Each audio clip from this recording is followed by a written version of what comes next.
Den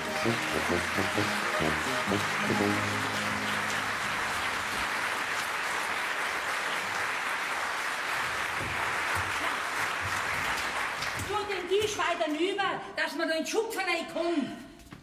Ich bin ja bloß gespannt, was der Paul sagt, wenn der erfahrt, dass wir Fremde ins Haus kriegen. Der beruhigt sich schon wieder. Die Arbeit haben wir Weiberleid und das Geld können wir brauchen.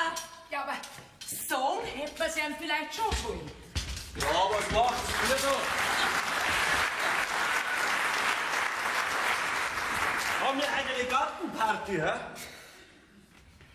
Ja, was ist? Ja, krieg ich vielleicht eine Antwort, hä? Ja. Was soll denn der ganze Stuhl und Tisch da heraus? Es kann doch sein, dass zu uns Fremde ins Dorf kommen. Ja, ins Dorf können sie kommen. Solange sie uns in Ruhe lassen. Wir möchten dir hiermit mitteilen, dass wir ab sofort eine Frühstückspension für Sommergäste haben. Was? Ich will bei uns keine Sommerfrüschler haben. Womöglich war da ein Preis dabei. Ah, die zu uns kommen, die bleiben sowieso nicht lang. Höchstens 3 Wochen. Keine 3 Stunden bleibst bei uns, dafür werde ich schon sorgen. Das gingen wir ja gerade noch, dass die bei uns reinfallen wie ein Hornissenschwarm. Du nie darfst in meinen eigenen 4 Wänden dieses hirnlose Geschwafel von denen den ganzen Tag anhören. Nein, geh weiter. Da war doch im ganzen Haus und im Garten kein Platz mehr, sicher. Überall steckst die Nasen rein und fragen den ganzen Tag saudumm. Ja, dann gibst du noch eine von deinen saudummen Antworten, dann passt's wieder. Schau, Bub, wir waren uns doch einig, dass die Landwirtschaft allein nichts mehr bringt. Dass wir uns nach einer Alternative umschauen müssen. Ja, nach einer Alternative? Aber nicht nach Sommerfrüschler. Jetzt reg dich doch nicht auf. Wir haben doch erst 2 Reservierungen. Was? Ja. Jetzt sagt die anständig an, dass du einen ordentlichen Eindruck machst, wenn die Fremden kommen. Ja, freilich. Ein Kulturstrick werden wir umbinden, da. Ja, na. Ja, gibt's da eigentlich nur einen Kaffee in dieser Pension? Ja, freilich, mein Bub. Gleich bring ich da einen, gell? Nein, ich kann einfach dieses hirnlose Geschwafel von den Staatsschnepfern nicht verputzen. Da haust ihnen alle auf die Goschen, dann ratschen sie mit dem Hintern weiter. Ja, Bub, jetzt wart's doch zuerst einmal an. Schau, die Leute haben... Mehr Zeit wie Hirn. Nein, die haben... Den ganzen Tag die Klappen auf. Herr Gott, das lass mich halt einmal ausreden. Die haben, weil sie im Urlaub sind, eine sehr friedfertige und ausgeglichene Stimmung. Sie meckern über alles.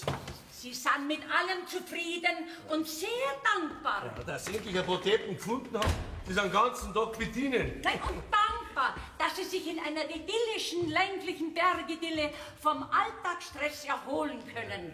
Du, und dann darfst du es nicht vergessen. Ja, dass du den ganzen Tag für Unterhaltung für diese gelangweilten und ausgeruhten Herrschaften sorgen musst.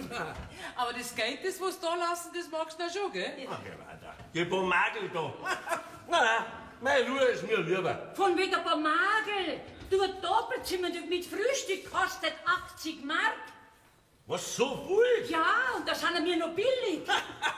Ja, so deppert müssen die einmal sein, dass ich für so ausgeklatschte Matratzen und ein Tass Kaffee 80 Mark zahle. Die Matratzen sind neu. Und über meinen Kaffee sagst du am besten auch nichts. Was? Nein, Matratzen? Ja, da weiß ich ja gar nichts davon. Jetzt hab ich das ja gesagt. Ja. Wird's es schon sehen. Auf Goschen wird's fallen mit einer Fremdenpension. Ja, freilich. Du weißt ja alles besser, gell? Weil du hast ja einen Heiligen Geist mitsamt die Federn gefressen. Ja, ich möchte noch einen Kaffee. Frühstück extra kostet 12 Mark. Was? Ja, was ist da los? Ja, meine Liebe, ja, wart's nur, kann ich da bloß noch sagen. Wart's nur, mit mir doch nicht. Wart's nur, meine Liebe. Ist hier noch ein Zimmer frei? Das weiß ich nicht. Ich bin zuständig dafür. Also so ein Flegel. Anscheinend der Hausbursche.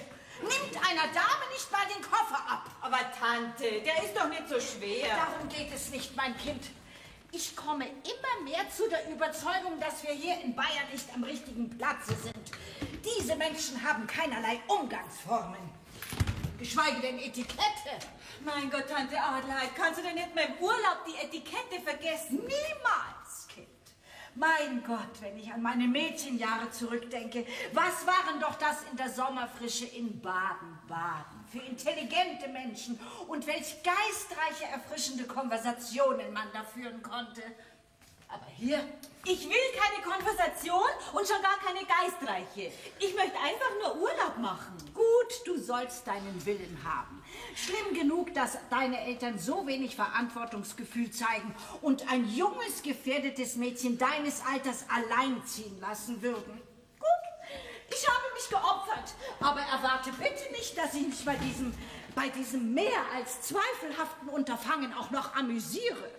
Liebe Tante Adelheid, setzt du dich die kommende Woche einfach in den Liegestuhl und genieße den Blick in die herrliche Bergwelt. Lies geistreiche Literatur, aber lass mich bitte auf meine Weise Spaß an diesem Urlaub haben. Kind, ich werde mir sehr überlegen, diesen ungehörigen Ton deinen Eltern mitzuteilen. Mein Gott, Tante, jetzt begreif halt endlich. Ich brauche keinen Anstandswabau. Ich kann ganz gut auf mich allein aufpassen. Also ich bin fassungslos.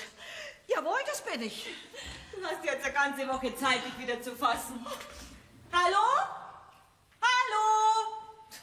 Ist denn hier nirgends ein Klingel? Hallo? Entschuldigen Sie vielmals, die Herrschaften, aber ich habe die Zimmer noch in Ordnung gebracht. Grüß Gott und herzlich willkommen. Ich bin die Rosa Ferstl. Ich führe das Haus da. Guten Tag, Frau Ferstl. Ich bin Adelheid Rössle und das hier ist meine Nichte Fanny.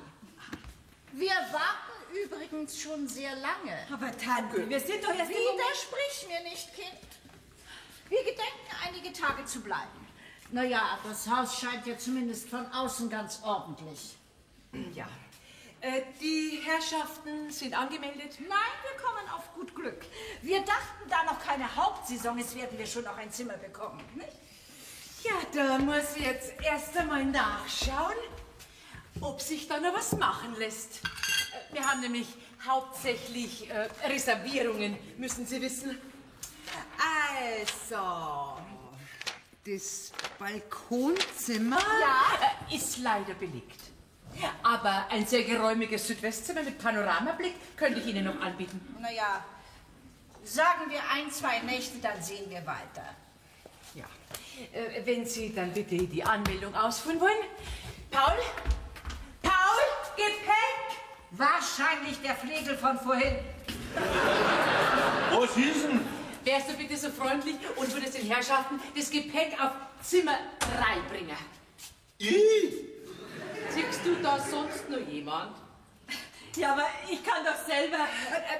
Zimmer 3 ist das Zimmer gleich rechts neben dem Bad. Neben dem Bad? Ja, das ist ja mein Schlafzimmer. Das war's. Dein Zimmer ist ab heute im Speicher. Jetzt geht's zu, beweg dich endlich. Na, geh weiter. Wegen den paar windigen Zigarrenküstel wird sich die gnädige Frau nicht am Bruch hin. Paul? Also das ist ja unglaublich. Kind, wir suchen uns ein anderes Quartier. Okay, jetzt hast du doch nicht gleich so empfindlich. Das ist ja nur unser spezieller bayerischer Charme. Außerdem stehe ich Ihnen gerne jederzeit mit meinen Diensten zur Verfügung, gnädige Frau. Fräulein. Hab ich mir fast gedacht.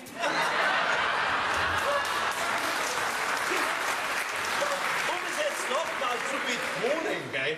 Sie dieses reizende Blümchen hier dann auf Ihrem allerwertesten Haupte zum Beispiel. Sie brauchen mir bloß sagen, wie oft das gegossen werden muss. Das darf ich gern für Sie übernehmen. Ja, da kenne ich nichts. Da schau her, Stechtal vom Fräulein. Meine Nichte. Macht ja auch nix. Trotzdem sehr nett, ja ganz reizend. Da gehen es her. Brauchst doch nicht so schwer tragen. Zimmer 3 hast du gesagt. Sie sollten sich wirklich um ein anderes Personal umsehen. Das ist ja geradezu unerhört, was dieser Mensch sich da herausnimmt. Also noch eine einzige Äußerung dieser Art und wir verlassen augenblicklich dieses Haus. Und du, mein Kind, grinse nicht zu dämlich, hilf mir lieber. Also, das tut mir jetzt alles ganz furchtbar leid, aber ich... Denken Sie sich nichts, Frau Ferstl. Aber meine Tante hat's halt mal mit der Etikette. Sie geht um gut ein halbes Jahrhundert nach. Na, mein Lieber, das magst du mir nicht noch einmal. Paul? Paul? Ich hab mit dir zum Reden, Paul. Bedauere, ich habe jetzt keine Sprechzeit. Paul, komm sofort raus. Das ist doch nicht zum Fassen, sag einmal. Sag einmal, was bläst denn du das ganze Haus zusammen, ha? Mama, du kannst dir nicht vorstellen, was sich dein Sohn gerade wieder geleistet hat. Doch kann ich. Ich kenne ihn nämlich seit seiner Geburt. Tut mir leid, aber dann muss bei deiner Erziehung entschieden was falsch gelaufen sein. Das brauchst du mir jetzt auch nicht mehr vorwerfen, es ist eh schon spät. Du, und um mir das zum sagen, muss ich von meinem Mädel dort wecken, ha? Benommen hat er sie wie die Axt im Walde. Einem Eltern, sehr vornehmen Fräulein hat er angetragen, dass er ihren Blumenhut gießt. Selber schuld. Sowas setzt man auch nicht auf. Sieh schon, ich stehe mal wieder ganz allein, da war ja auch nicht anders zu erwarten. Mama, nimm mir mal ab. Das ist ja auch ganz logisch, dass du zu deinem Bubi holst. War ja noch nie anders. Aber jetzt erst recht, grad mit Fleiß nicht. Wer bin ich denn?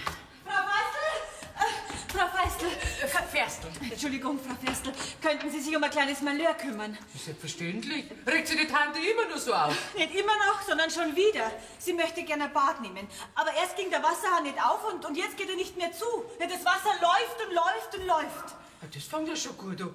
Dabei habe ich alles noch einmal nachschauen lassen, aber diese Handwerker, da muss sofort der Paul her.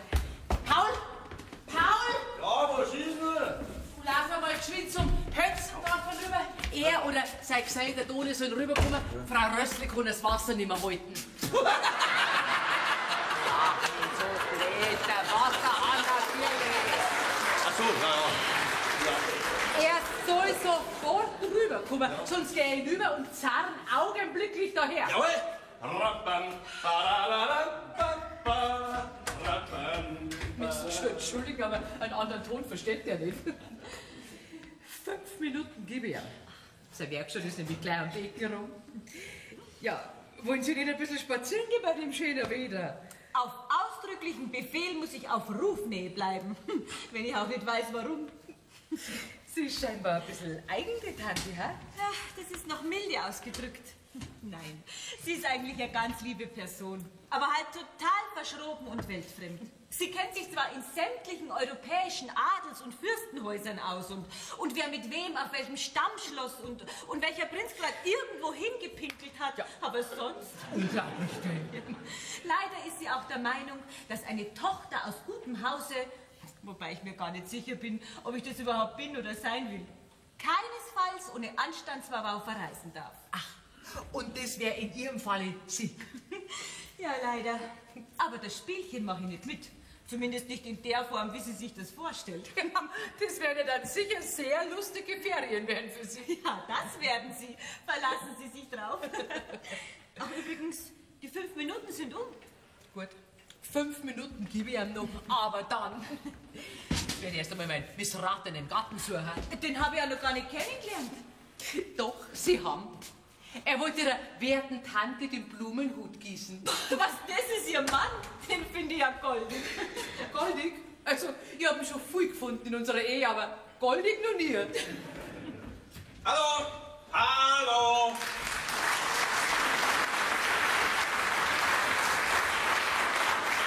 Ist irgendwo mal ein Malheur, da muss sofort der Toni hören. Aber was ist jetzt? Hallo, da bin ich. Und da bin ich. Ja, wer sind denn Sie? Ich bin die Fanny. Und Sie sind der Toni, oder? Ehrlich? Na, woher wissen Sie das? Sie haben es ja gerade selber gesagt. Ach so. Ja, sind Sie das, wo das Wasser läuft? Nein, das ist bei meiner Tante. Außerdem läuft es nicht bei ihr, sondern am Wasserhahn in der Badewanne. Ja, logisch. Weil wenn es bei ihr persönlich war, dann war der Ivo nicht der richtige Mann, gell? Soll ich jetzt über diesen Witz lachen? Na, der war saublöd. Entschuldigung. Ist erlaubt? Ja. Also ich habe nicht die Kompetenz, Ihnen irgendwas zu erlauben oder zu verbieten. Was haben Sie nicht? Naja, bleib sitzen.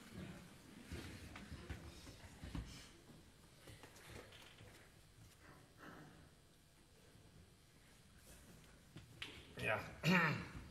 Ja, was ich fragen wollte, lesen Sie da ein Buch? Schaut so aus. Schon wieder so eine blöde Frage, gell? Gewiss eine schöne Liebesgeschichte, ha? Die letzte Nacht der Titanic. Ja, den Film, den hab ich gesehen. Mit dem Leonardo DiCaprio. Oh. Caprio, ja. Mei, war das tragisch, wie das Schiff untergegangen ist. Und diese Wassermassen. Ja, furchtbar. Ja, Wahnsinn, ja. Ja, apropos Wasser. Wegen was bin ich Sie eigentlich gleich wieder da? Ah ja, richtig. Der Wasserhahn, gell? Welches Zimmer? Zimmer 3. Ja, aber da können Sie jetzt nicht rein. Meine Tante sitzt sicher noch in der Badewanne. Wenn's nicht dabei schon der Sopfen ist, gell? Steht der da heraus und ratscht, wo bei uns der Wassernotstand ausbruch ist? Frau Ferstl, ich bin schuld. Ich habe den Herrn in ein Gespräch verwickelt. Außerdem sitzt die Tante noch in der Badewanne. Genau. Und da latscht so ein anständiger Herr, wie ich es bin, nicht einfach so rein. Da könnte man ja einen Schock fürs Leben holen. Was ist denn nun? Wenn die Wanne keinen Überlauf hätte, würde das ganze Haus schon unter Wasser stehen. Ja, aber Rick, was hat die Tiefe einen fossilen Lappen an sich dranhängen? Nee, du gehst jetzt sofort auf Zimmer 3 und reparierst den Hahn. Und dein Meister sagst, Zeit wird nix. Das ist nicht mein Problem. Die Wanne ist voll! Die Wanne ist voll! Die Wanne ist voll!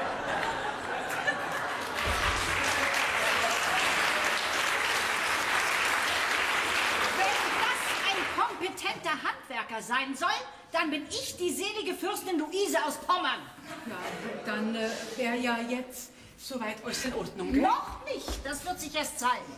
Ich melde mich gegebenenfalls, danke. Ja, das machen sie. Kind, du solltest dich unbedingt nach dieser langen, anstrengenden Reise etwas frisch machen und eine Dusche nehmen. Aber Tante, wo bleibt denn deine Etikette? Doch nicht jetzt, wo der junge Mann gerade den Hahn repariert. Natürlich nicht. Also bitte erspar mir solch unpassende, anzügliche Bemerkungen. In meinen Jugendjahren War es nicht üblich, dass junge Mädchen unschickliche Dinge gedacht, geschweige denn ausgesprochen oder je getan haben? sehr richtig. Sag mir, Tante Adelheid, eine Frage. Warst du eigentlich nie jung? Ich weiß nicht, was du mit dieser Frage andeuten willst. Natürlich war ich ein junges Mädchen. Sehr jung sogar. Und du hattest doch sicher auch deine Träume, oder? In gewissem Sinne ja. Manchmal habe ich auch geträumt. Ja, und hast du denn diese Träume nie ausgelebt? Ausgelebt. Also was ihr jungen Menschen unter Ausleben versteht, das ist doch rein, wie soll ich mich ausdrücken? Körperlicher Natur, meinst du? So könnte man sagen. Und besonders die Männer sind ja mit diesem Laster in überreichem Maße ausgestattet. Und das war es nie, was ich in meinem Leben gesucht habe. Aber Tante, das gehört doch alles zusammen, ist eine Einheit.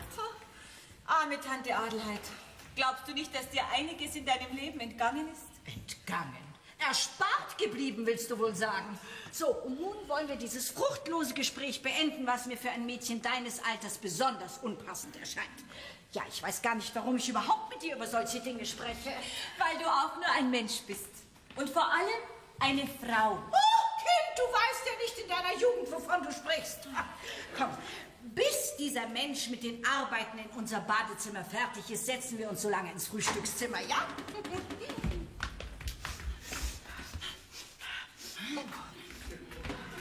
Sag mal, wo stinkt denn da schon, ha? Rosa! Rosa! Ist das na? Haben wir jetzt einen Wasserrohrbruch oder was? Spinnst jetzt ganz Wasserrohrbruch? Ja, riechst denn du nix? Da stinkt's. Ja, und wie es da stinkt? Du musst sofort der Paul her. Wo steckt denn der schon wieder? Jesus, Maran Josef. Da liegt er mitten vor dem Fenster von den Fremden ein Misthaufen. Ja, Peikerl. Und der dampft ja noch. Also so ein geschärter Kerl.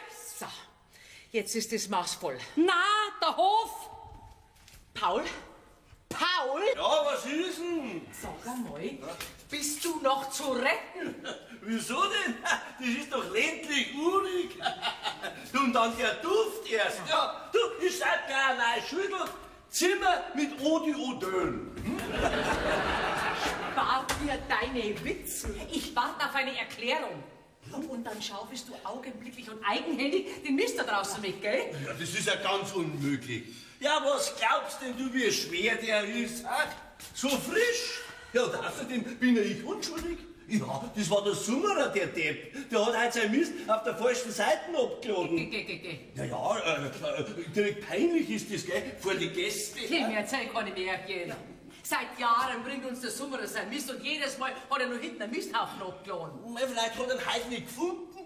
Wirst ihm schon ein paar Mal gezahlt haben, dass er ihn nicht findet. Geh, so was Infames traust du mir zu, deinem Sohn. Ich trau dir alles zu. Geh tu mir halt bloß aus die Augen, gell? Und in einer Stunde ist der Haufen da hinten weg. Haben wir uns da verstanden? Ja, verstanden schon, aber mit der Ausführung dieses Auftrages wird es wahrscheinlich einige Probleme geben, fürchte ich. Ja, aber wahrscheinlich für die. Holst aber dein Summerer, der soll gleich seine Mistgabe mitbringen. Du, noch was. Untersteh du dich ja nicht mehr und red unsere Sommergäste saublöd an, gell? Ja, Verschwind jetzt! sowas saublöd? Ich bin unschuldig, das war der Summerer, der kann ich nicht dafür holen. Unschuldig war er. Was sagst du jetzt da? Der Herr prüft uns, aber er lässt uns nicht im Stich. Ja. Aber misstrauen wir uns wahrscheinlich auch nicht weg. Oh, das ist wieder eine ungesunde Atmosphäre in diesem Haus. Nein. Wenn das halt so weitergeht, dann weiß ich nicht mehr.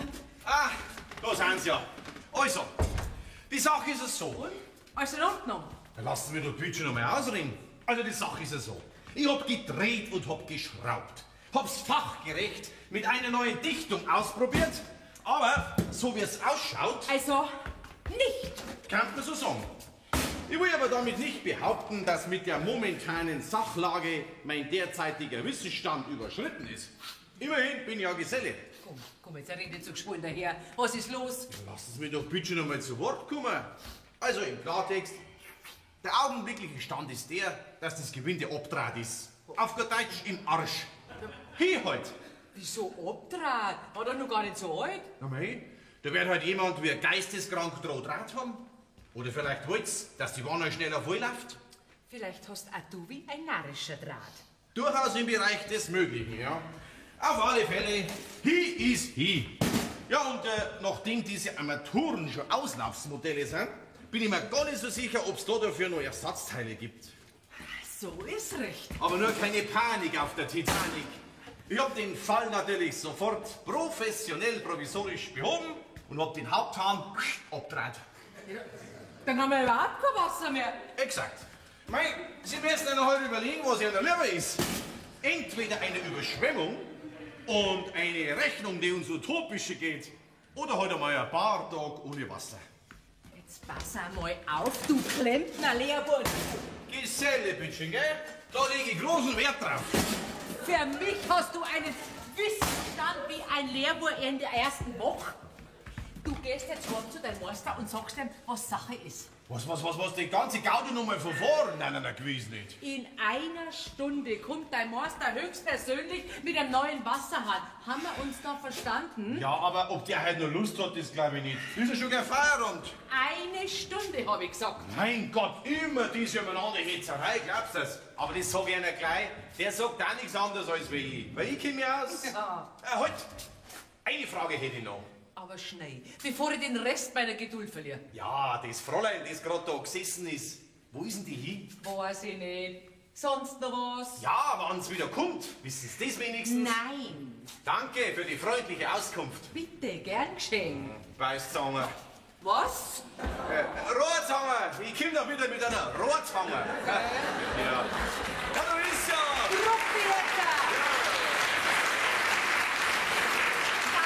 Nein, wären wir doch nur an die See gefahren. Im Norden gibt's auch Bauernhöfe, Tante, und die müssen auch ab und zu Mist einfahren. Ja, da liegt er aber nicht mitten auf dem Hof und riecht so entsetzlich.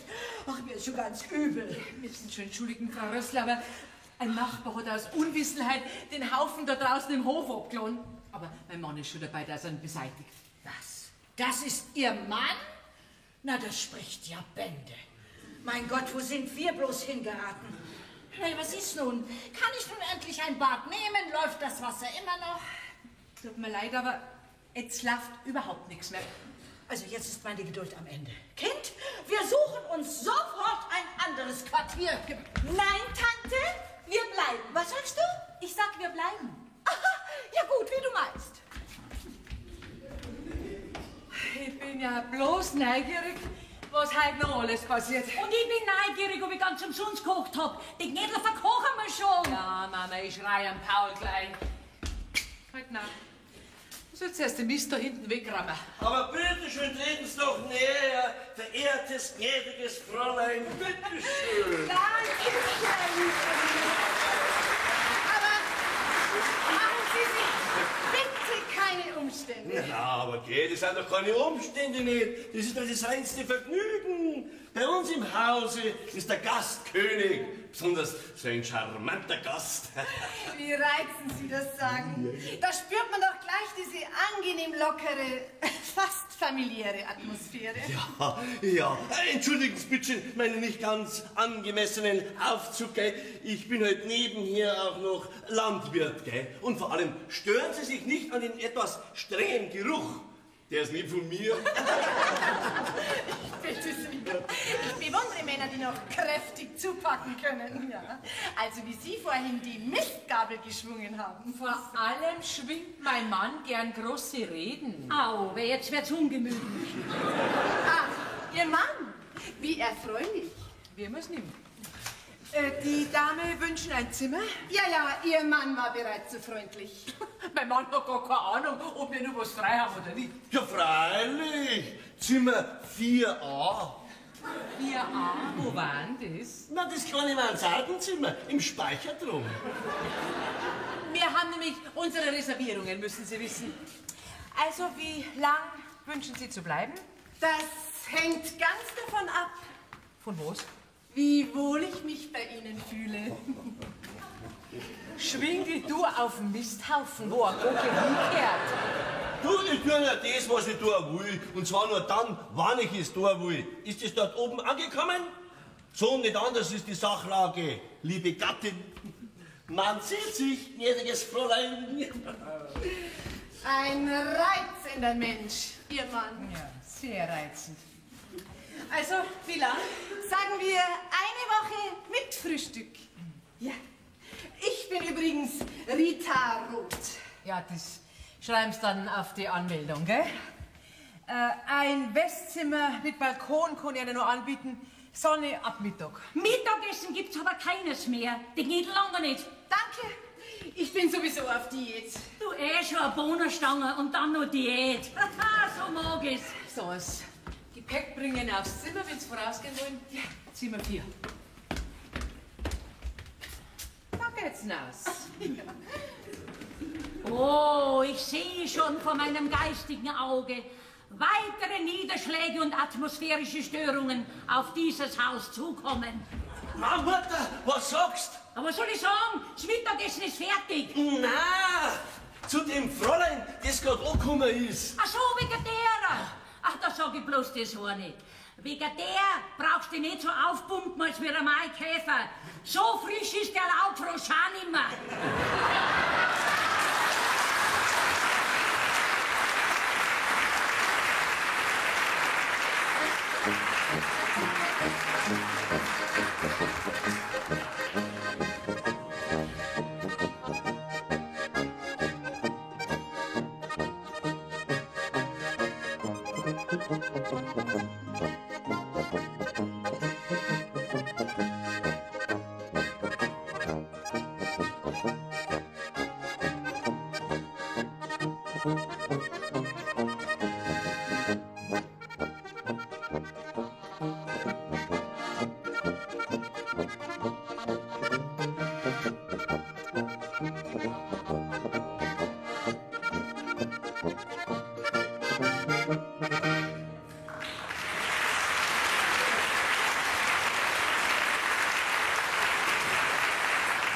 Also, dass du extra noch ein neues Geschirr gekauft hast, das hättest du doch wirklich nicht braucht. Mama, bei dem Alten war doch an jeder Tasche schon ein Eckerl weggeschlagen. Das geht ja dann wirklich nicht. Ah, da wird's Geld schon ausgeschmissen, bevor man einen Pfennig verdient hat. Lass dir doch schon alles ganz gut rum, Mama, oder nicht? Ja, das kann man wohl sagen.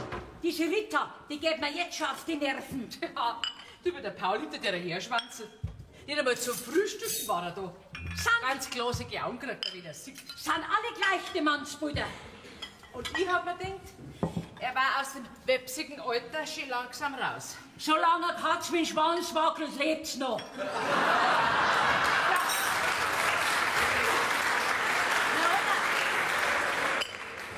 Mein Alter war schon 76 und hat alle noch zum Hupfer abgefangen, wenn ein junges Mädel in Sicht war.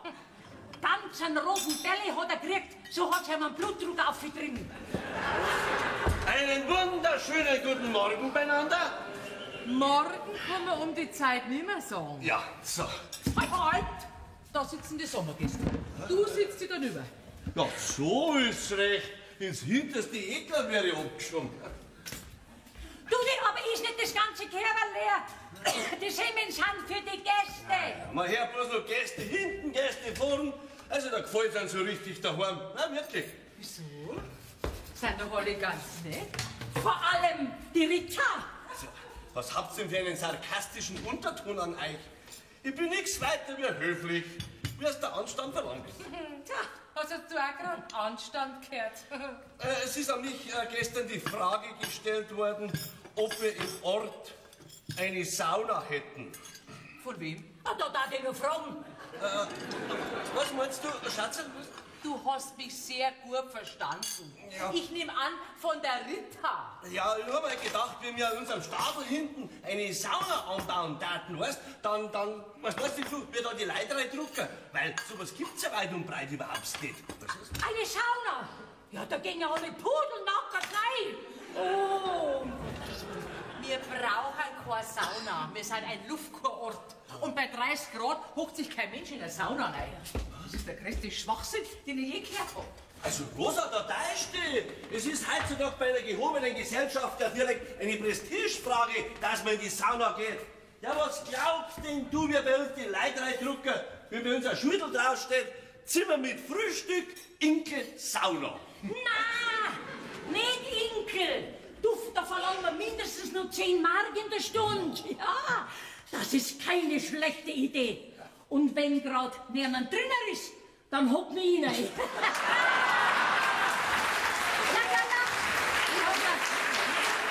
hab mir sagen lassen, das soll einen sehr zarten Teint geben. Hab ich mal wo gelesen. So was brauchst jetzt du nur einen zarten Teil. Weiß man's?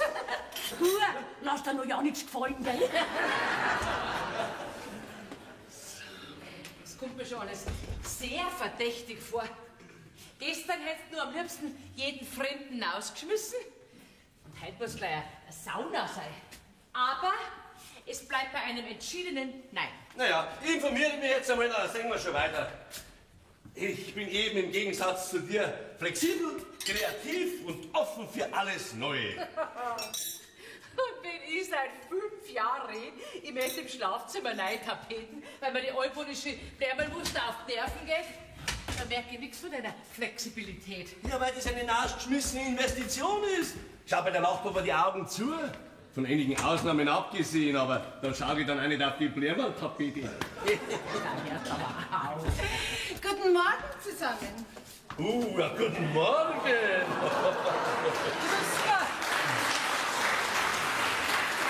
Wo darf ich? Ja, bitteschön, Freund Ritter, bitte.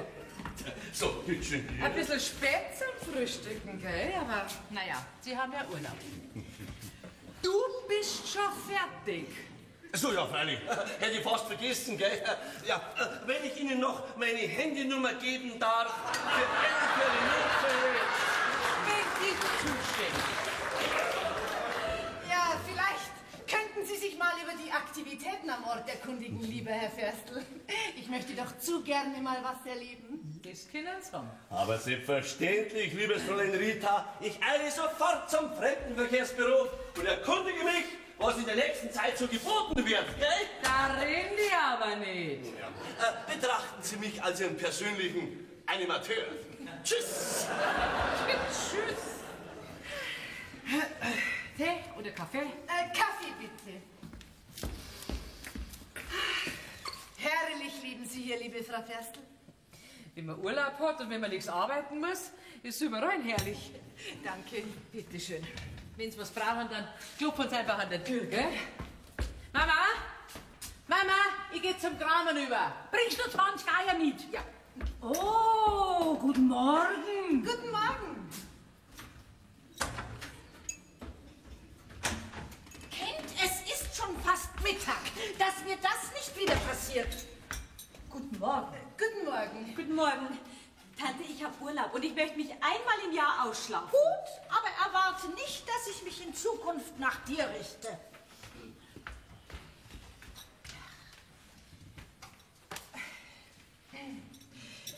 Herrliches Wetter, nicht?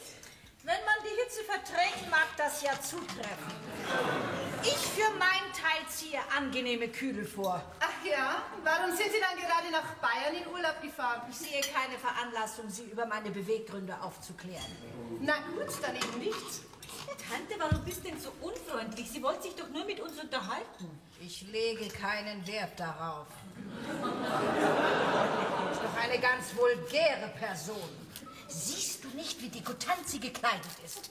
Man trägt vormittags hell, unauffällig und auf gar keinen Fall einen Ausschnitt. Nachmittags ist dann gedeckt und dezent angebracht. Du, mein Kind, bist übrigens auch äußerst unpassend gekleidet. Tante, ich wiederhole mich nicht gern. Dann lass es bleiben. Ich sag's jetzt trotzdem nochmal. Ich habe Urlaub und kleide mich dementsprechend leger. Gut, wie du meinst. Ja, was ist denn jetzt die heute mal weiter?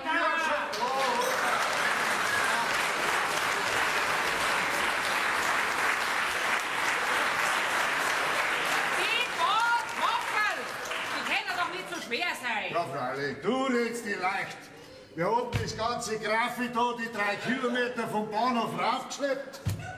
Und alle paar Meter sind wir meine Hausschuhe davon, oder? Und dabei habe ich den Haferlschuhe extra noch hingestellt. Aber du Depp, siehst ja nichts. Schuhe vergisst, aber lange Unterhosen packst ein bei der Nein, in die Berg kann schnell einmal ein Wetterumschwung kommen, nicht wahr? Außerdem sind es bloß 3. Ja, und wenn die den Koffer da nicht noch mehr auspacken, dann haben wir jetzt 30 Paar wollene Socken und 50 Taschentücher mitschleppen. Ja, was ist jetzt? Wie lange müssen wir denn da noch rumstehen? Entschuldigen Sie, meine Frau ist halt ein bisschen temperamentvoll, gell? Und übertreiben tut's auch immer maßlos. Und dass ich die Hausschuhe noch hab, das hättest mir daheim auch sagen können. Nicht erst im Zug. Ja, und dann soll ich die vielleicht auch noch anziehen, wie ein kleines Kind. Oh, ich spür schon wieder meine Galle. So regst du mich auf, Alter. Ja, red mich halt nicht so auf. Ring mich nicht auf. Ja, grüß Gott. Alles gut. Wünschen die Herrschaften vielleicht ein Zimmer? Ja, was meinen Sie, warum wir da stehen? Kaufen wollen wir die Bruchbude nicht. Ja, ja. Ich hab mir halt gedacht, Sie wohnen ganz in der Nähe. Weiterhin.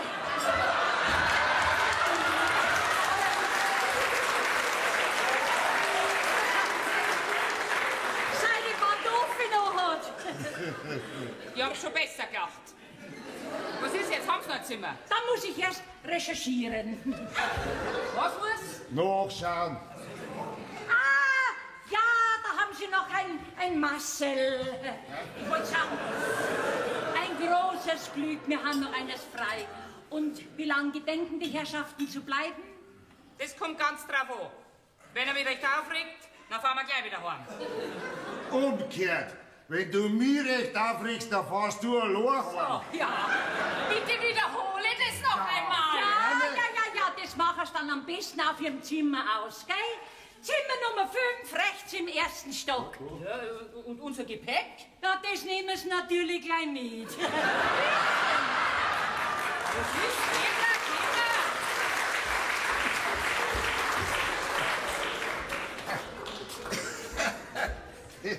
Ich bin gleich wieder da, gell? Ein äußerst gewöhnungsbedürftiger Menschenschlag, diese Bayern. Nicht nur die Bayern. Also ich find's lustig. Franziska Contenance. Oh Gott, ich halt's nicht aus. Meine Herrschaften, alles herhören. Das Ereignis der Woche. Heute Abend, großer Heimatabend im Goldenen Hirschen. Heimatabend. Das klingt nach Folklore und so. Jawohl, Folklore in ihrer ursprünglichsten Form. Da geht's heute rund. Ich mein natürlich, da wird was geboten, gell? Ja. Und ich begleite die Herrschaften selbstverständlich. Ja, wunderbar. Herr Ferstl, Sie haben mir versprochen, einen Schuhplätschlerer zu tanzen. Wir geben Belustigungen dieser Art gar nichts. Aber mir. Ja, freilich. Gönn es doch dem jungen Dinger auch ein bisschen was. Außerdem bin doch ich dabei. Die Barschaft ist Fräulein auf. Da ist natürlich die richtige Aufsicht gewährleistet. Tante Adelheid, ich brauche keine Aufsicht. Gut wie immer füge ich mich und werde in Gottes Namen an dieser volkstümlichen Belustigung teilnehmen. Aber ich möchte ausdrücklich betonen, dass ich jede Verantwortung für eventuelle Spätfolgen dieses Abends ablehne. Ja, na also, da ist doch alles geklärt. Also dann, heute Abend beim Heimatabend. Was höre ich da? Heimatabend?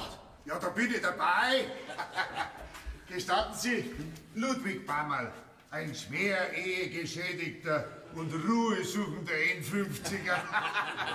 Ja, Sie, wenn Sie vielleicht ein paar Haferlschuhe hätten für mich, dann darf ich mitgehen. Ja, freilich. Übrigens, ich bin der Paul Ferstl, Chef des Hauses. Wenn Ihre Frau nicht zu Hause ist. Ja. Ist schon erlaubt, gell? Einen Kaffee gibt's ja auch noch. Gut, sag ich, gut. Ja, voll Teufel.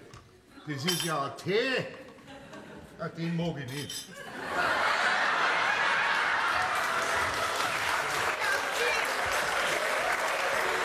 Hier ist noch Kaffee, bitte schön. Danke.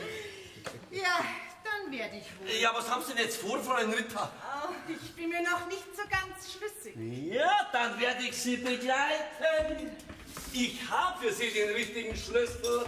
Bitte schön. Das ist aber nett, dass du bei der Tier aufholst. Ja, ich wollte ja... Den Gartenzaun da hinten richten, stimmt's? Ja, sowas Ähnliches, ja, schon, ja. Hab ich's doch gewusst. Guten Morgen, die Herrschaften. Guten Morgen. Ja, Tante Adelheid, ich gehe dann ein bisschen spazieren. Okay, warum denn? Bleibst nicht noch ein bisschen sitzen? So, dann sind Sie also die Tante Adelheid, hä? Ja, gibt's das, hä? Adelheid, Adelheid heißt bei uns der Gartenzwerg.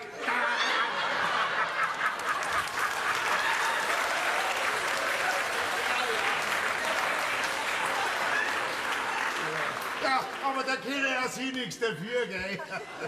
Das ist meine Nichte Fanny.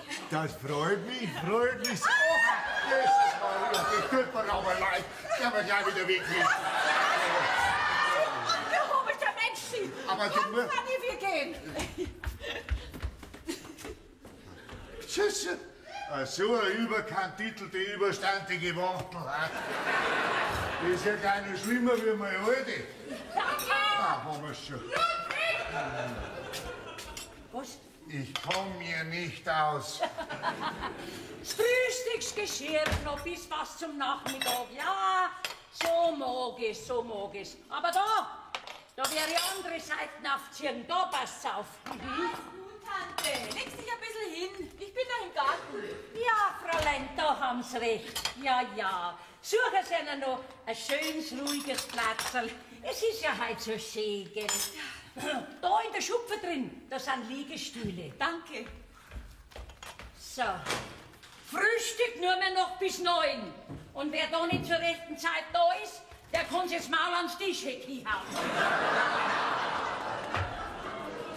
Ah, grüß dich, Anna. Da bin ich wieder. Ja, der Toni. Ja, das trifft sich gut, gell? Ja, ich bin eigentlich nur gekommen. Das heißt, ich wollte eigentlich nur fragen, wegen dem Wasserhahn. Ach, der ist wieder in Ordnung. So, tatsächlich. Schade. Wieso? Sind Sie so scharf auf Arbeit? Nein, genau gesehen eigentlich nicht. Ja, dann gehe ich halt wieder, gell? Sind Sie ganz sicher? Wissen Sie was? Ich glaube, ich schau doch lieber einmal nach. Nicht, dass er damit doch noch tropft, der Wasserhahn. Nein, der tropft wirklich nicht. So. Aha. Na ja, dann kann man nichts machen, gell? Ja, aber wenn er wieder tropfen sollte, und wenn es bloß ein ganz kleines bisschen ist, dann? Dann rufe ich Sie höchstpersönlich und sofort. Wirklich? Wirklich. Wissen Sie was, Toni? Wir gehen heute Abend auf den Heimatabend. Mensch, da könnten Sie doch mitkommen. Ja, das war der Sache, hä? Ja, da war's ja noch viel was Besseres. Wir zwei, wir seilen uns her nach ab. Ah, es geht nicht. Die Tante kommt mit. Macht nix, die hängen wir ab. Ja, weißt du was? Ich hol dich mit dem Traktor ab. Jesus, jetzt ist mir Pfeil gerade das Du rausgerutscht. Aber das macht doch nichts. Das wollte ich Ihnen, ich meine dir sowieso vorschlagen. Ich bin die Fanny. Und ich bin der Toni. Aber das weißt du eh schon, Fanny, gell? Also gut, wenn's heute auf die Nacht um 7 da hinten tuckert, dann bin ich sie. Und dann fahren wir der Tante auf und davor. Fanny, ich hol dich mit dem Traktor ab, weil mit dem da mach ich niemand den Schlag. Toni! Dein Werkzeugkasten! Ach, ich sehe schon. Das wird der Urlaub meines Lebens.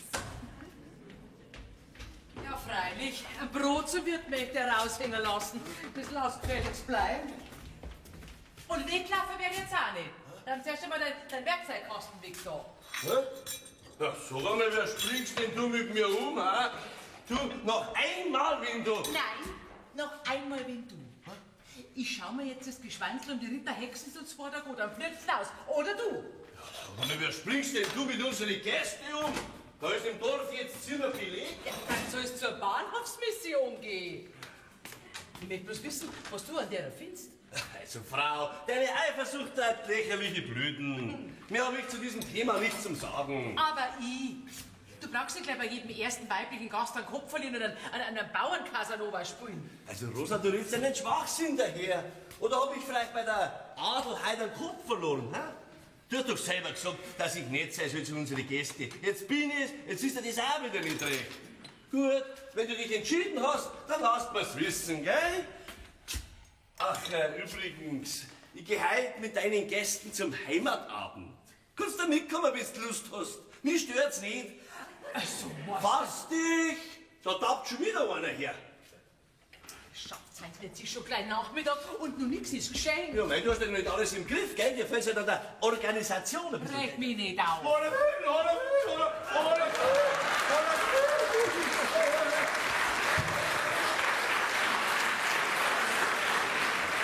reiche mir die Berge. Ich möchte jodeln. Du lieber Himmel. Ein Preis. Das habe ich befürchtet, dass das nicht an mir vorübergeht. Oh, mein Lieber. Ja, was ist, haben Sie Ihre Sherpas auch gleich dabei? Bedauere, ich verstehe nicht. Ja, weil Sie doch sicher eine Expedition in die Himalaya vorhaben, so wie Sie ausgerüstet sind. Na, das gehört doch dazu. Ich war in München in Touristenreisebedarf Artikelausstattungsbasar. Und da hat die Verkäuferin gesagt, Mann, sag ich, die Frau, ich will in die Berge machen, statten Sie mir aus, aber totschick, hat mir zwar eine Stange Geld gekostet, aber wie Sie sehen, alles dran. Ja, das mag was werden bei den Spatzenwadel. Gestatten von Latten, Vertreter von Hängematten. War ein kleiner Scherz am Rande. Ja, reimt sich auch so schön, gell? Ja, das haben Sie aber schnell gemerkt. Knupke, Gustav Knupke aus Berlin. Ja, ist nicht zum Überhören. Ja, halten Sie mal. Hä? Hätten Sie eventuell vielleicht ein kleines Kämmerchen für den Gustav? Sie führen doch B&B.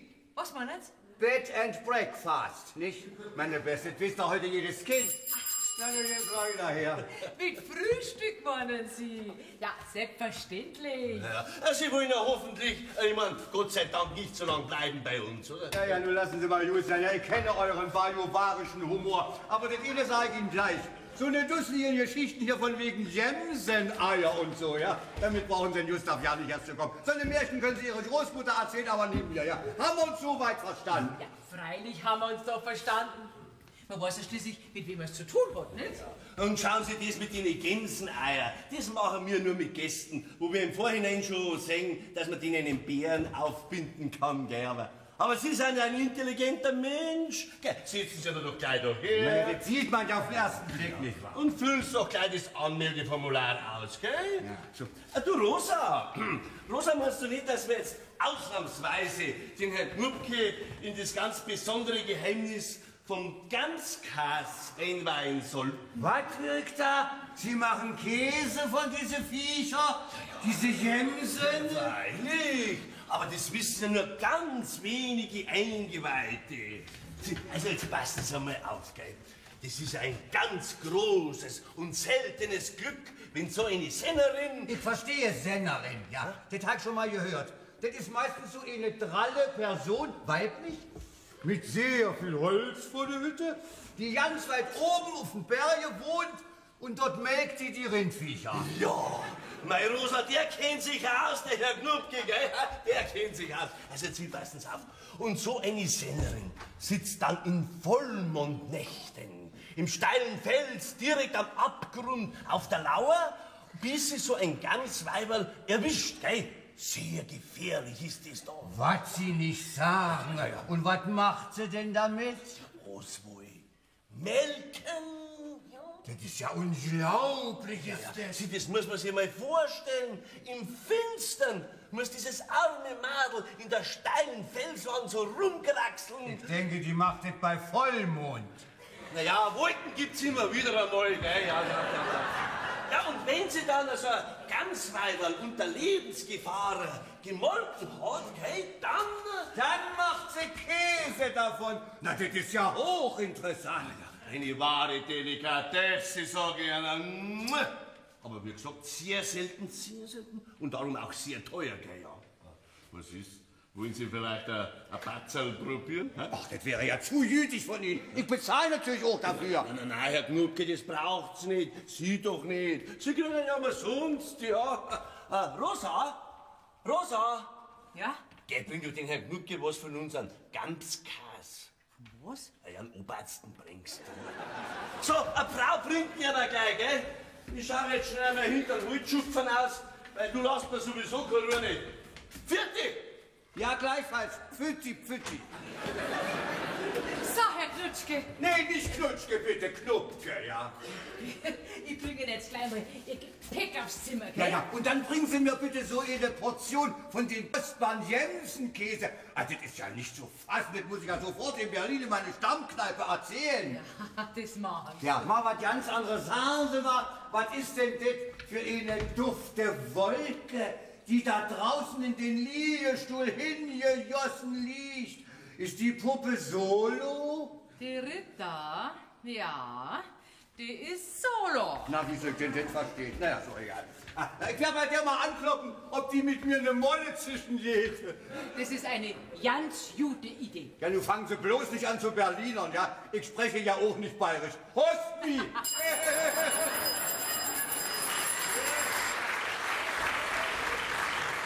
Ich will dir aufs Matterhorn. So, der Tag zerrinnt, der Abend naht. Der Luki ist im Sonntagsstaat. Deppert werde ich sein. Und wenn wir den ganzen Tag und vielleicht am Abend auch noch, das ging einmal über die Gallensteiner hochhören. Nein, mein Lieber. Es gehört schließlich zu meinen fundamentalsten Menschenrechten, dass ich mich ab und zu einmal amüsiere. Du durch und durch herzloser Mensch, du! Ja. Sterben kann die! Okay, das sagst du seit 20 Jahren. Dann lass dir endlich einmal dein depperte Bladern da raus operieren, dann ist endlich mal Ruhe. Ja, und dann stirb ich gewiss an dem. Und schuld bist bloß du, weil du mich allerweil so aufregst. Aha. Und wer sagt denn immer, Weibilein, reg dich nicht so auf, denk an deine Galle, ha? Weißt was, jetzt bist du schön brav, regst dich nicht mehr auf, legst dich ins Bettel, druckst das Flascherl da aufs Baucherl und schlafst recht schön. Ich komm dann schon wieder. Ich möchte ja bloß einmal unter die Leute nicht. Ja, das war mir ja wurscht. Also. Aber dass du mir fein nichts anstellst, gell? Was soll ich denn nie anstellen? Ah, ich kenn die. Und wächst mir auf, dass ich weiß, dass du wieder daheim bist. Ja, ich weck dich auf. Und Luki, sauf nicht so viel. Nein, ich sauf nicht so viel. Und jetzt halt mich nicht mehr auf, weil die anderen werden alle schon fort sein. Gell? Luki, Was ist denn, was ist denn noch? magst du mir eigentlich noch? Hä? Ein bisschen. Tja, also, darüber muss ich nachdenken. Ach so, was geschert. Ich sag das dann, wenn ich heimkomme. Aber mein Lieber, wenn du die Haferl schon nicht so drucken, dann gibt's das auch. Was hat denn der für Füße?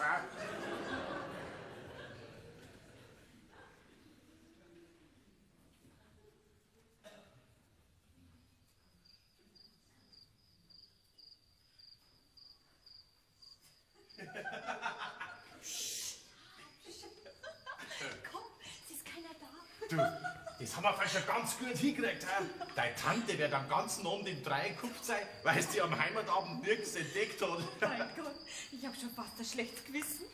Sie wird sich fürchterlich aufgeregt haben.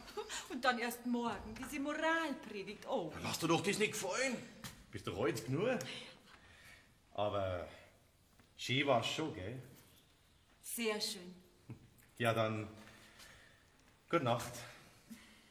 Gute Nacht, Toni. Und danke für den schönen Abend. Ich schau dann morgen noch mal vorbei. Nicht, dass der Hahn am Ende doch noch mal tropft. Hoffentlich. Ich meine, hoffentlich ist er dicht. Nicht, dass du umsonst kommen musst. Ja, ich kann natürlich auch gleich schauen, ob er dicht ist. Das wäre vielleicht gar nicht schlecht. Aber wenn die Tante kommt... Bis dahin bin ich leicht fertig. Was? Nein, ich ich seil mir dann einfach über die Dachrinne rum. Natürlich, weil für einen Installateur ist überhaupt nichts schwer. Ja, jetzt hängt doch nicht so hin, Herrschaftsfragen. Ja, was hat er? Psst, nicht so laut, psst. Herrgott, hat er dir ein Gewicht, hast du gehört? Da geh einer jetzt da. So. Was ist denn mit mir los? Ich glaube, ich schwebe. Ja, da merke ich aber nichts davon. Mach die halt nicht so schwer. Ich bin schon schockiert. Sowas ist mir noch nie passiert. Ja. Ich habe meine ganze Kontenance verloren. Was? Also ja, das macht nichts. Das suchen wir morgen früh. Wo ist denn nur die Fanny abgeblieben? Hoffentlich ist ihr nichts zugestoßen. Nein. Ich habe doch die ganze Verantwortung. Was mache ich denn nur nun? Ja, jetzt ist Maria, ist schon gut. Bist ein braves Mädel, gell? Ein bisschen verschroben halt, gell? Sag das nicht. Ja, das Sag's nicht, du weißt gar nichts. Keiner weiß etwas und keiner liebt mich. Okay, jetzt regt doch kein so ein Schmarrn daher. Weißt du was, jetzt schlafst erst einmal deinen Dampf aus und morgen früh ist dann alles wieder gut, gell? Nichts ist wieder gut. Morgen nicht und übermorgen auch nicht. Oh, was war das? Jesus Maria! Jetzt kriegt's mir moralisch noch. Geh weiter, du Sirene, geh mal ins Bett, komm. Ja. Das ist immer... Nein, ich geh nicht mit, Herrschaft. Was weißt du, wenn mein Gretel aufwacht, was da los ist? Gretel, Das ist meine... das interessiert mich überhaupt nicht. Logi, Das ist jetzt wieder... weißt du, was ich an dir so mag? Nein, weiß ich nicht. Du bist so wunderbar vulgär Ja. und hast sogar keine Etikette. Oh Ja, Gott, ja, Logi, meine Beine, ich bin für immer gelähmt. Okay, Schmarrn. Besoffen bist. Mein Lieber, die kriege ich nimmer los. Was hast denn du für eine Zimmernummer? Weiß ich nicht. 503 oder 2 oder ist ja ganz egal, leg mich doch in irgendein Feld. Ja, das... Oh Gott, mir ist ganz übel. Jetzt ist ja übel auch noch. Geh weiter, dreh dich um mit Druck. Da nicht so, da, geh her. So, jetzt, wenn du die Füße weg, da kann ich nicht gehen. Weg da!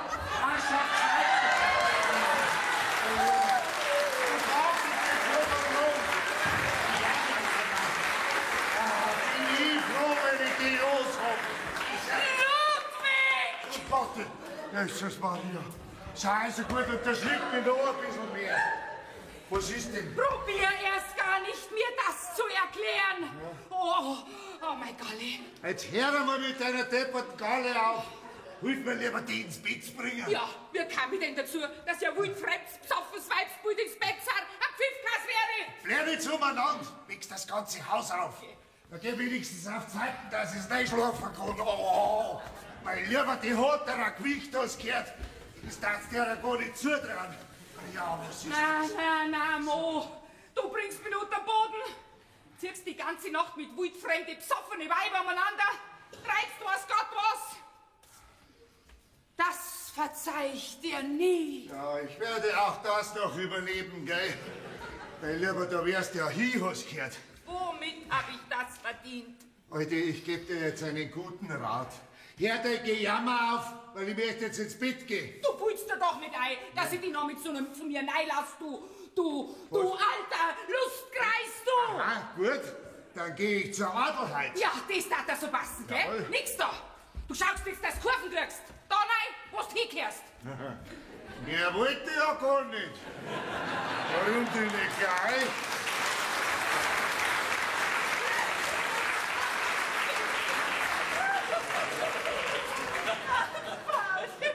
Paulchen, du bist ja so unsagbar. Ja, sag's doch, du zuckrig Schneckerl, du.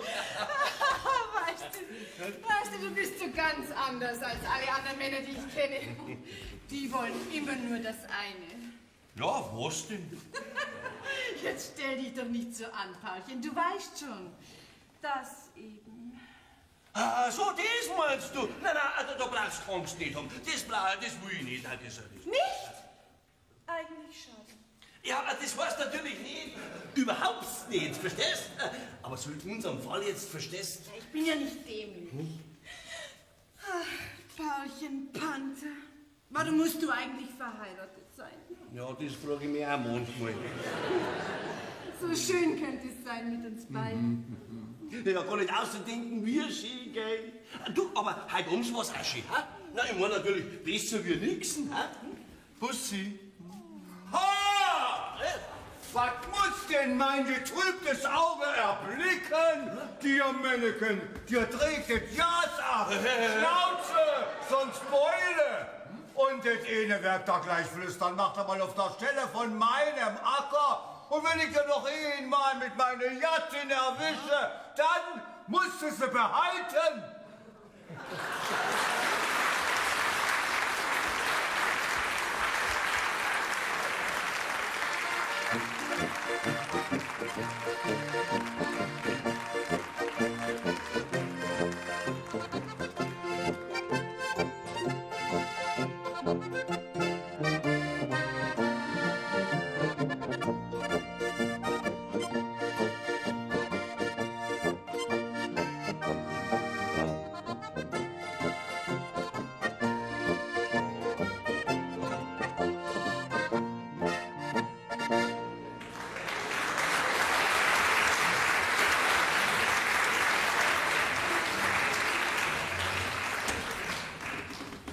Guten Morgen.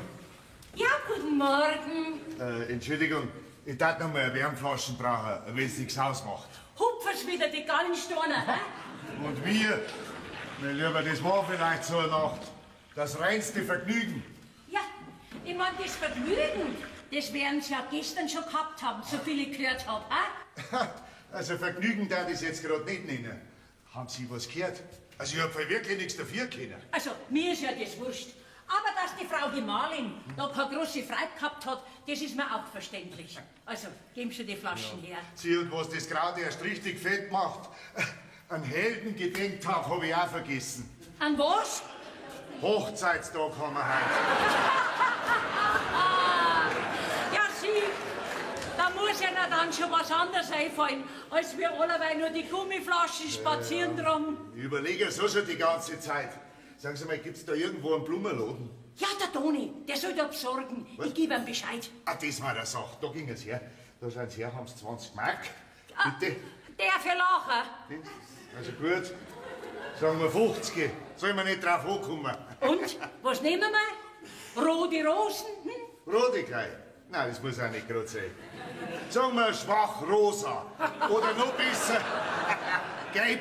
Ja, ihr Mann spielt hier, gell? Ja, mei. So sind wir halt einmal, gell?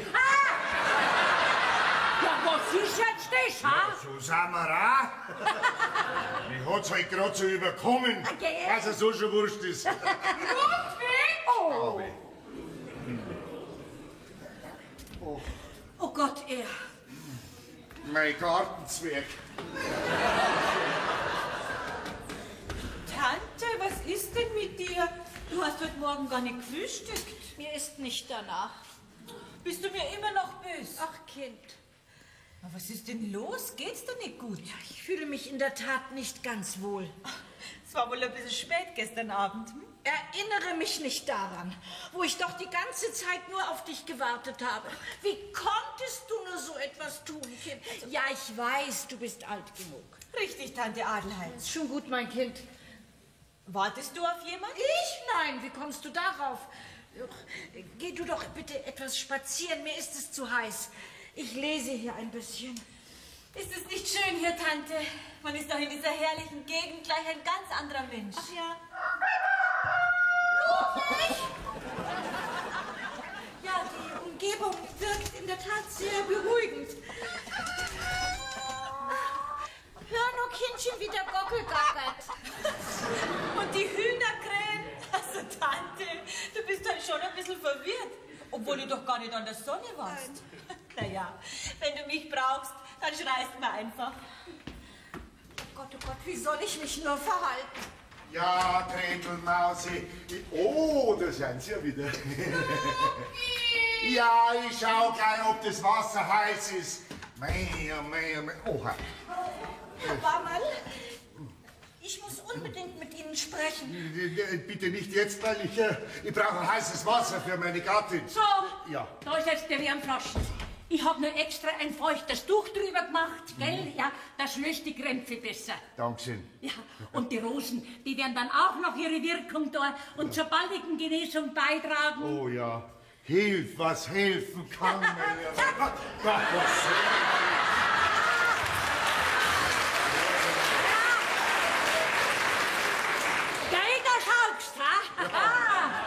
Ja, ich bin eben eine emanzipierte Frau, gell?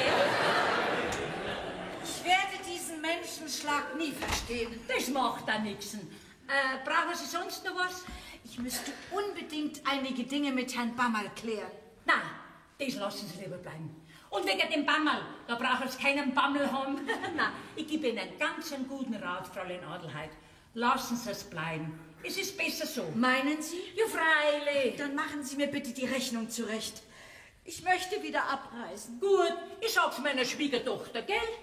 Oh, und schau's doch nicht so der Bresel drei. Es wird schon wieder. Ich weiß, ich bin etwas verwunderlich.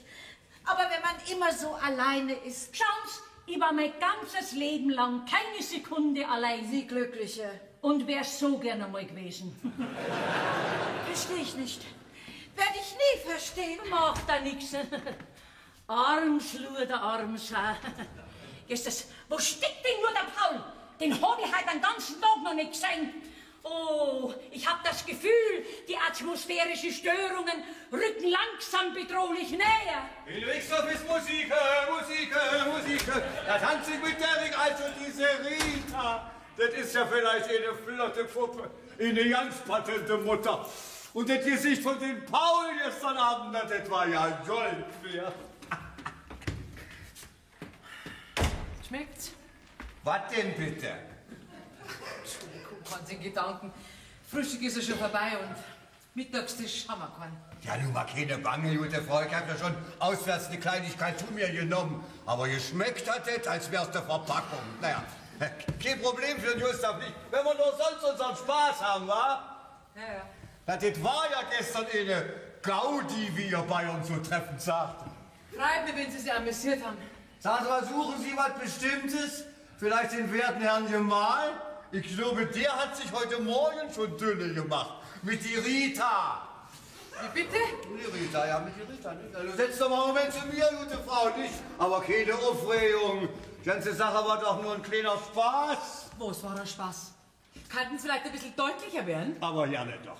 Aber nicht aufregen, ja? Also, gestern komme ich schon reichlich spät und etwas angesäuselt, komme ich hierher, hör schon von Weitem kichern und flüstern. Ich schleiche dem Pärchen hinterher. Na, was lobt Sie, wer das war? Ich komm mir's denken. Sehen Sie, bitte aber nicht aufregen, ja? War ja ganz harmlos. So ein kleines bisschen Geschäker kennt man ja. Ich nicht. Also ich nicht faul, platze mitten in den zärtliche Geschmus und Geschmatze. Aber ganz harmlos. Und ich töne frisch und fröhlich, wenn ich ja noch einmal mit meiner Gattin erblicke, dann musste sie behalten. Genial, was? Nur Sie hätten sehen sollen, wie dämlich die Bilder aus der Wäsche gekickt haben. die Rita ist Ihre Frau. Mensch, ihr Bayern seid aber auch zu schwer von Begriff. Ich wollte doch dem bloß die Tour vermasseln. Es war ja auch glänzend gelungen. Das Gesicht von dem Paul. Das hätten Sie mal sehen sollen. Ich kann mir's vorstellen. Ich hoffe, ich habe Sie mit meiner kleinen Story nicht beunruhigt. Na gar nicht. Ich finde das alles wahnsinnig lustig. Das beruhigt mir ungemein, nicht wahr? Nur nicht den Humor verlieren, gnädige Frau. So ist muss ich aber gehen. Ja, der Berg ruft. Also, dann noch einen schönen, fröhlichen Tag heute. Jetzt ist es fast endgültig übergelaufen. Mama? Mama? Das war die Revanche für den Jensen-Käse von gestern.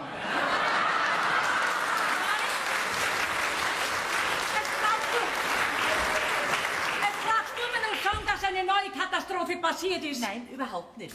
Ich möchte nur so ganz beiläufig mitteilen, dass ich deinen Sohn halb nur auf der Straße sitzt. Ja, warum denn jetzt, Herr? Mein Gott, wegen gestern. Mei, da war er halt ein bisschen blau. Ach so. Und du meinst, dass so ein gewisser Alkoholspiegel entschuldigt alles. Woher weißt du das überhaupt? Ich weiß gar nichts. Ich ahne bloß. War doch alles ganz harmlos. Harmlos, harmlos. Ich kann's nicht mehr her. Sag mal, wirst du jetzt hysterisch an, oder? Das geht doch schon seit Tagen so mit der, mir fällt gar nichts ein. Ja, komm, dann hättest du besser aufpassen müssen auf ihn. Wenn er nicht weiß, wo sein Platz ist, dann soll er bleiben, wo der Pfeffer wächst. Komm, es tut ein bisschen langsam. Nein, ich habe mich entschieden, nicht mit mir. Wenn er nicht weiß, wo er hingehört, dann soll er erst einmal schauen, wo er ohne mich ist und wo er ohne mich bleibt. Ich möchte bloß daran erinnern, dass das da sein Haus ist. Ja, und?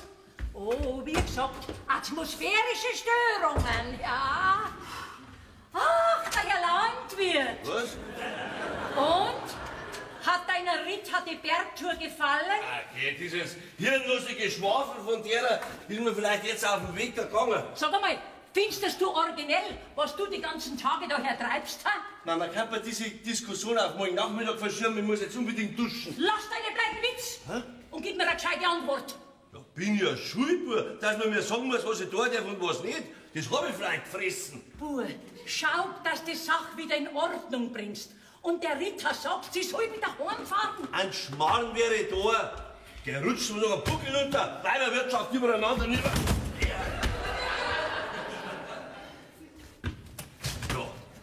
Ja, was ist jetzt das? Koffer. Hä? Was? Was sag ich? Haben wir auch mal wieder heimgefunden.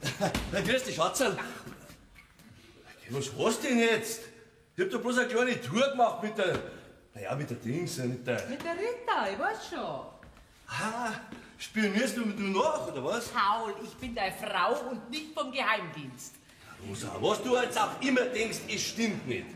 Ich kümmere mich wohlgemerkt um deine Gäste.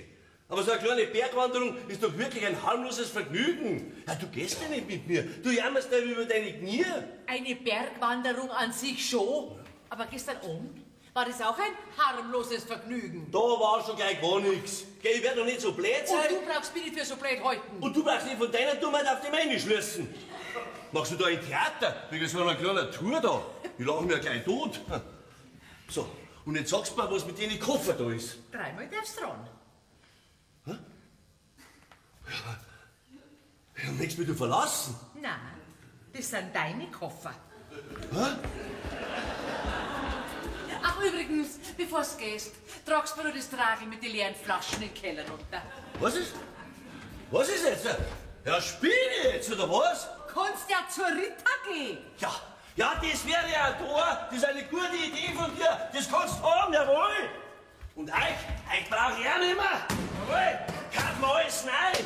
Das habt ihr jetzt davon. Bub, treib's nicht zweit. Reg mich nicht auf.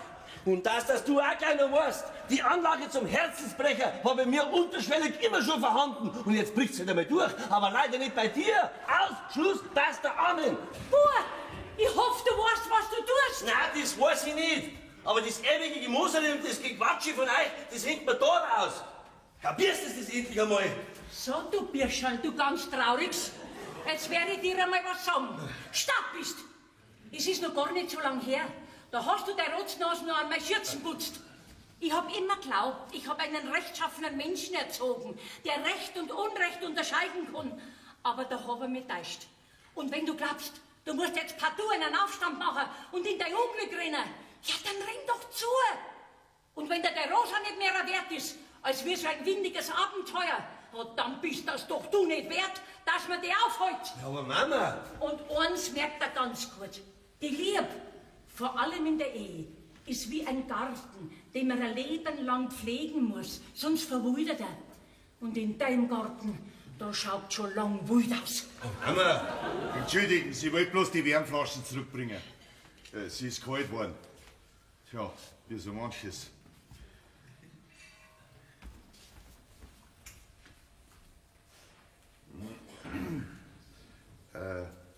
Ist was? Nein. Es ist halt einmal so, da kann man nichts machen, gell? Entschuldigen Sie, dass ich was gehört hab. Aber wenn Sie einer tröstet, mir geht's auch nicht viel anders. Seit 30 Jahren lehne ich mich vergeblich dagegen auf, dass ich nichts anderes bin, als wie der stinklangweilige Ernährer von einer undankbaren Sippschaft. Tag für Tag derselbe Dreh. Und das Maul darfst du auch nicht aufmachen. Genau, und dieses Spielchen macht jetzt Ingemerlinger mit. Ich lehne mich jetzt auch auf, aber nicht vergeblich, verstehen Sie? Ich bin weltgewandt, aufgeschlossen, sportlich und offen für alles Neue. Ja, das habe ich auch lang von mir geglaubt. Und drum, wenn mir das Leben nur eine Chance bietet, auszubrechen, dann tue ich das jetzt. Ja, ich mach doch nicht bis zu meinem Lebensende, da erringt den einen Dackel. Bringt nix. Weiß ich aus Erfahrung. Aus dieser Stammesmythologie brichst du nicht so einfach aus. Da kannst du froh sein, wenn du am Vatertag einmal eine Flasche Wein kriegst. Oder ein Kistel Zigarren. Oder wenn du dich gar mit einer kitschigen Karten observieren. Aber ansonsten wärst du ignoriert. Bist einfach nicht vorhanden. So schaut's aus. Naja, ich warte jetzt auf meine Rosen und dann sehen wir weiter. Viel Glück beim Ausbrecher. Hä? Was? Auf was warten Sie jetzt? Na, ist ja auch wurscht. Was mache ich jetzt? Ja, was will ich jetzt überhaupt? Jetzt geh ich einmal, dann wird's mir schon einfallen. Und dass das genau ist, die Schuld seid ihr selber, jawohl, auf Zeiten jetzt. Na, red mich doch nicht gleich über den Haufen da. Aha. Fanny! Fanny! Toni, wir wollten uns doch erst heute Abend treffen. Na ja, schon. Na ja, ich hab da was mitgebracht. Bist du wahnsinnig? Die kosten ja Unmenge Geld. Ja, schon, aber das macht mir überhaupt nichts aus. Das bist mir du schon wert. Du bist der erste Mann, der mir Rosen schenkt. Und du bist so lieb. Du, warte mal, ich hätte noch eine Bitte. Ja, weißt du, ich hab durch Zufall erfahren, dass zwei Gäste von da heute Hochzeitstag haben. Du, was meinst? Die Frau darf sich doch gewiss freuen, wenn wir ihr ein paar Rosen wegtorten, hä? Das ist aber nett von dir. Ja, freilich, nimm nur. Das sind ja mindestens... Genau 50 Stück am Magen. Haben also genau 50 Mark kostet. Was, so viel Geld gibst du für mich aus? Ja, ist mir du schon wert. Ist das so? Danke, Toni, das vergesse ich dir nie. Bis heute Abend. Ja, bis heute auf Nacht. Ehrlich. Ja, so. Na, geh her doch. Ja, geh. Spannt doch kein Mensch, oder? Ja, fährst Loma? Ja, wo sind wir denn? Ja, Toni, du bist es. Mei, du, das sind aber wenig Rosen für den 50er, wo ich da gegeben hab. Nein, eine hat 2 Mark gekostet. Ja. Und wie der Rupf der ausschaut, geh zu, da hast zwar noch Trinkgeld, aber tu das einschalten, gell? Herr Baumann, da hat er was abgegeben für Sie. Ja, sowas, was kann denn das sein? 2 ganze Mark. Es ist nicht zu fassen. Mama, der ist fort, der ist tatsächlich fort. Ja, schaut ganz danach aus, ne? Aber das gibt's doch nicht. Der kann doch nicht so einfach gehen nach so vielen Jahren. Vielleicht gerade deswegen. Aber weiter denkt er nichts, der kommt schon wieder. Weiter, für die Rita ist doch das nur ein Urlaubswirt. Jawohl. So schlecht schaut der auch nicht aus. Eigentlich schaut er nur ganz gut aus. Ich hab schon mehr geglaubt. Aber du, ich wünsche ihm nur, dass er das sehr schmerzlich erfahren soll. Dann braucht er sich aber nicht einbilden, dass er nur mal tanzen kann. Dann schmeiß ich ihn gleich wieder raus. Nein, das tust du nicht. Du gehst jetzt in den Gemüsegarten.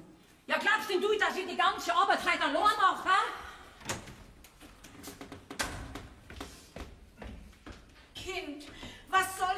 und deinen Eltern sagen. Mach dir keine Sorgen, Tante Adelheid. Sagst dem Papa schöne Grüße, ich komme am Freitag nach. Ja, ich hätte vielleicht auch einmal in meinem Leben den Mut haben sollen, aus den festgestreckten Bahnen auszubrechen. Ich wünsche dir alles Gute, mein Kind. Danke, Tante Adelheid. Aber ich möchte noch einmal ausdrücklich betonen, dass ich mich für alle eventuellen Spätfolgen dieses Abenteuers nicht verantwortlich fühle. Das brauchst du auch nicht. Gut, das Geld für das Zimmer hast du, du erledigst das für mich. Und grüße mir Herrn Bammerl. Ich glaube, es gibt doch noch nette Männer in Bayern. Ich begleite dich.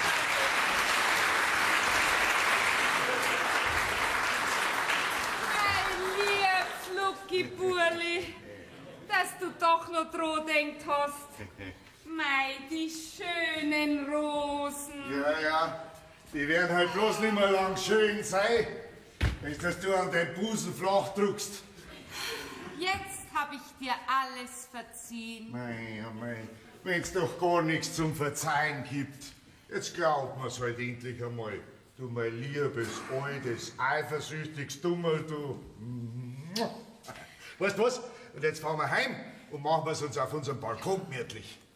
Ist der mal. Und ich bring dir noch dein Bier und wenn's da recht heiß ist, dann bring ich dir ein Schafferl mit Wasser, da kannst du deine Füße reinstellen. Ja, und ich kauf dir jeden Tag beim Konditor eine Schwarzwälder Kirschtorten. Geh, dass ich noch bald ausschaut wie eine Mozartkugel.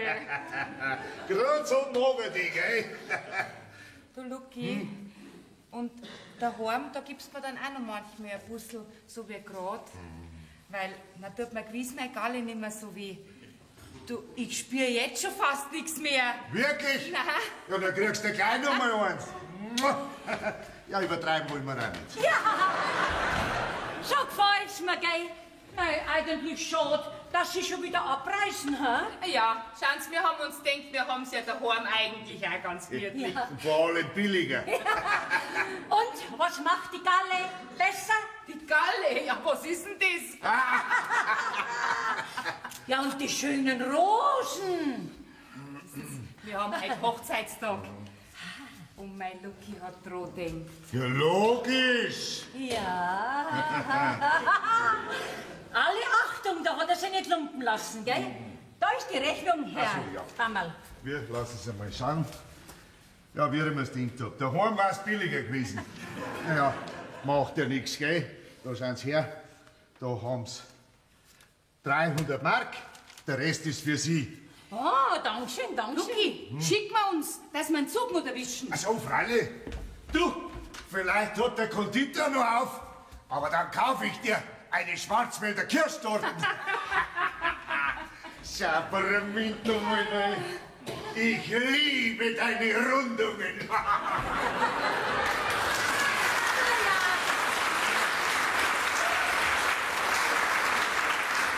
Wenigstens eine Versöhnung.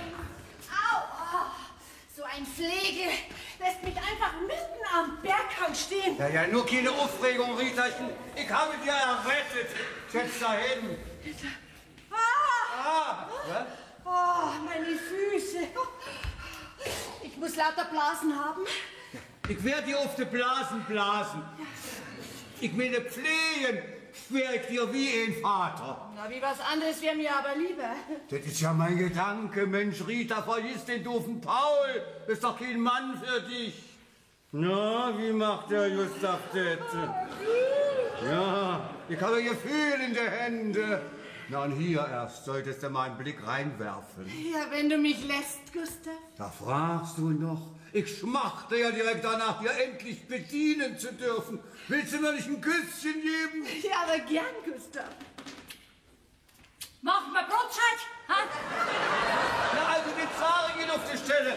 Wenn ich das arme Kind sich eigenhändig aus der Bergklippe gerettet hätte, leg sie nun da und müsste jämmerlich erfrieren. Freile, im Hochsommer, gell?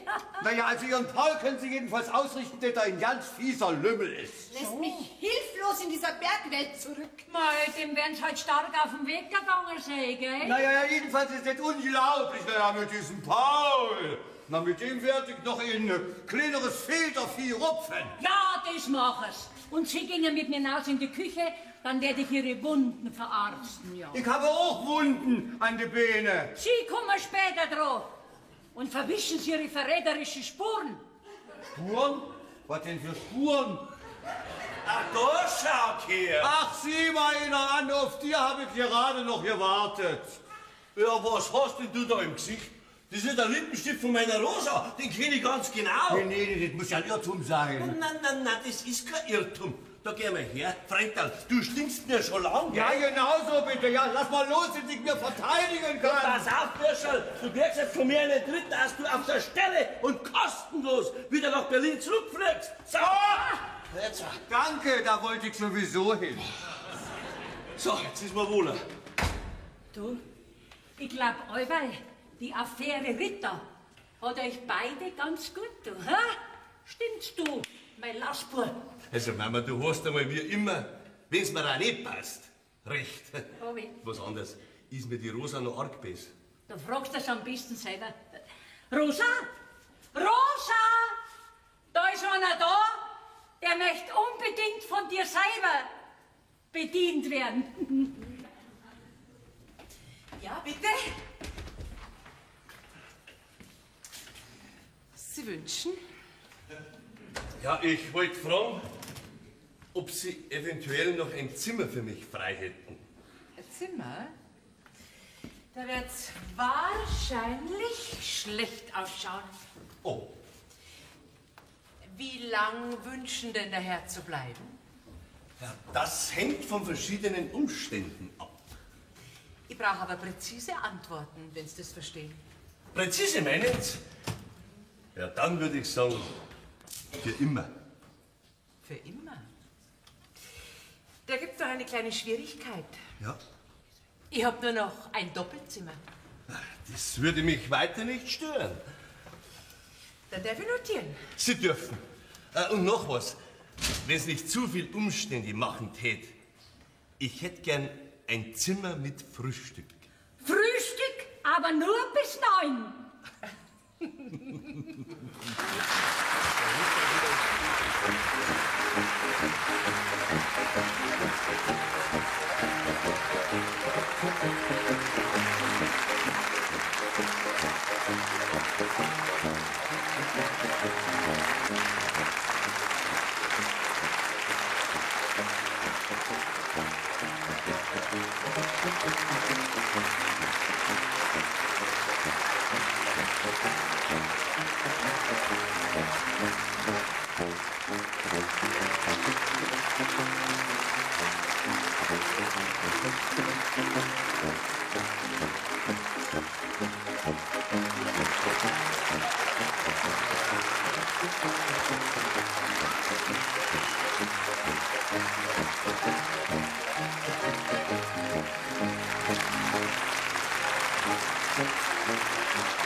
Thank you.